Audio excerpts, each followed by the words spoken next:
Et c'est la raison pour laquelle nous sommes dominés. Et comme a dit un jour Thomas Sankara, on ne développe pas, on se développe. Ça veut dire que demain, pour que l'Afrique change, on n'a pas besoin de développer l'Afrique. On doit développer l'Africain.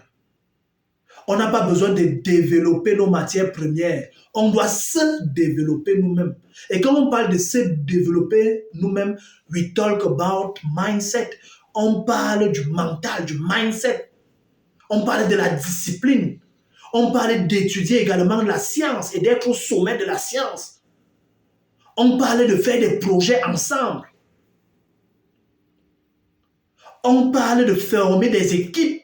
On parle de travailler ensemble, d'être en communion. Mais nous, les jeunes Africains, lorsque ton frère commence à lancer un projet, tu es le premier à être jaloux. Lorsque ton frère poste une vidéo dans laquelle il présente son projet, tu es le premier à ne pas liker sa vidéo.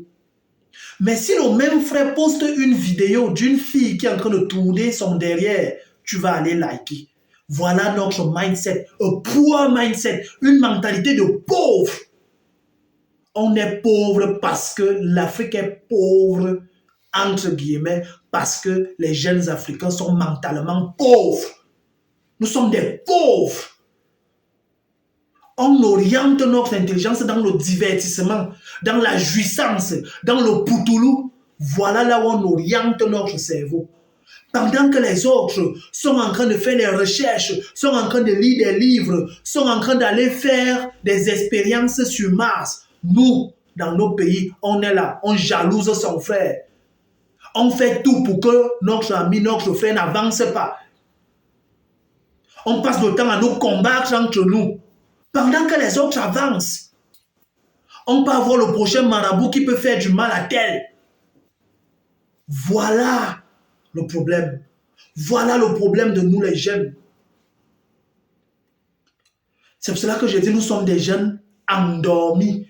Et il faut qu'on se transforme, on travaille sur nous-mêmes. Il faut qu'on se développe, il faut qu'on se réveille pour devenir des jeunes éveillés. Et jeunes éveillés, c'est-à-dire qui voient le monde tel qu'il est. Parce que nous sommes nets comme ce que raconte Platon. Le mythe de la caverne de Platon. Nous sommes dans une bulle et les gens qui dirigent le monde sont à l'extérieur de la bulle et nous font miroiter les choses. Et les reflets de ce que eux, ils nous miroitent, nous on prend ça comme de la réalité. Pendant que les gens sont en train d'aller discuter déjà Mars, la planète Mars, nous on est encore dans des problèmes de jalousie. On est dans des problèmes de leadership. On veut se faire voir. On va avoir les honneurs. On veut qu'on nous appelle boss. On veut qu'on nous appelle chef. Dès qu'on donne 10 000 à telle personne, on part dans les réseaux sociaux, on raconte comment on a donné 10 000 à telle personne, comment on a aidé telle personne. Voilà notre travail. Tu as 20 ans. Tu passes le temps à courir auprès de toutes les petites filles que tu vois. Pendant que tes égaux sont milliardaires en Naira au Nigeria, pendant que tes égaux sont millionnaires en Europe. Parce que eux, ils pensent projet. Ils regardent autour d'eux à la recherche des opportunités. Et leur travail au quotidien est d'apporter des solutions à leurs opportunités. D'apporter des solutions à leurs problèmes et de transformer ces solutions-là en opportunités d'affaires. Toi, tout pour toi, tu prends le téléphone qui vend le poutoulou. Voilà tout pour toi. Le poutoulou. Pendant qu'eux, ils cherchent comment est-ce qu'on peut faire pour résoudre des problèmes qu'ils vont transformer en entreprise. Toi, tu passes le temps à chercher où on vend le poutoulou. Voilà le problème. Voilà notre problème, nous les jeunes Africains. Nous devons nous réveiller, les gars. Le monde aujourd'hui est comme une pizza. Et les jeunes qui sont dans des pays très développés sont en train de se partager la pizza. Et nous, ce qu'on fait, c'est que pendant qu'ils mangent cette pizza, pendant que tout le monde coupe sa part et mange, nous, on est les maîtres Gims qui vont jouer la musique pendant qu'ils mangent. Nous, on est les Didier Drogba et autres qui a Mbappé qui allons jouer au football pour les divertir pendant que eux, ils sont en train de prendre leur part du gâteau. Les statistiques de la Banque mondiale disent qu'à l'horizon 2050, la population du monde va doubler et une personne sur trois sera africaine. Ça veut dire qu'à l'horizon 2050, un tiers de la population mondiale sera africaine. Ça veut dire que le prochain grand marché du monde, c'est l'Afrique. Autre statistique, l'Afrique, c'est 70% des terres arables. Ça veut dire que l'Afrique a 70% des terres cultivables. Ça veut dire que le continent qui doit normalement nourrir le monde, c'est l'Afrique. Est-ce que tu te lances donc alors en agriculture pour profiter de ça? Non.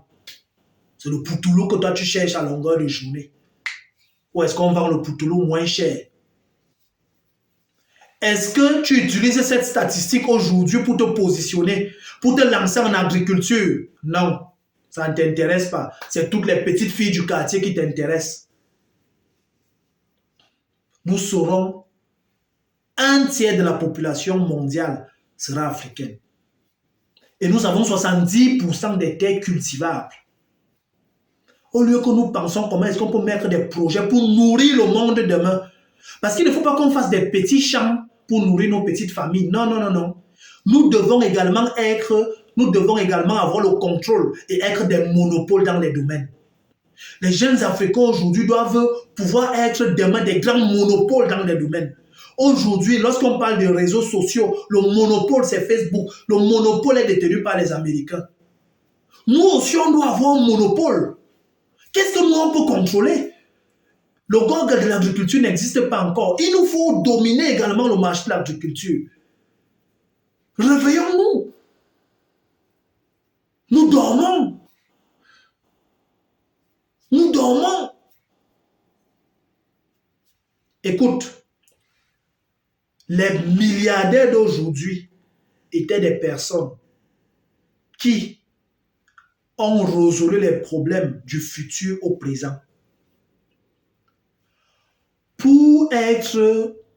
Pour détenir un monopole demain dans le futur, il faut pouvoir avoir des statistiques sur le monde, pouvoir avoir une vision sur le monde de demain et sur les potentiels problèmes qui vont être posés dans le monde de demain et commencer à résoudre ces problèmes aujourd'hui.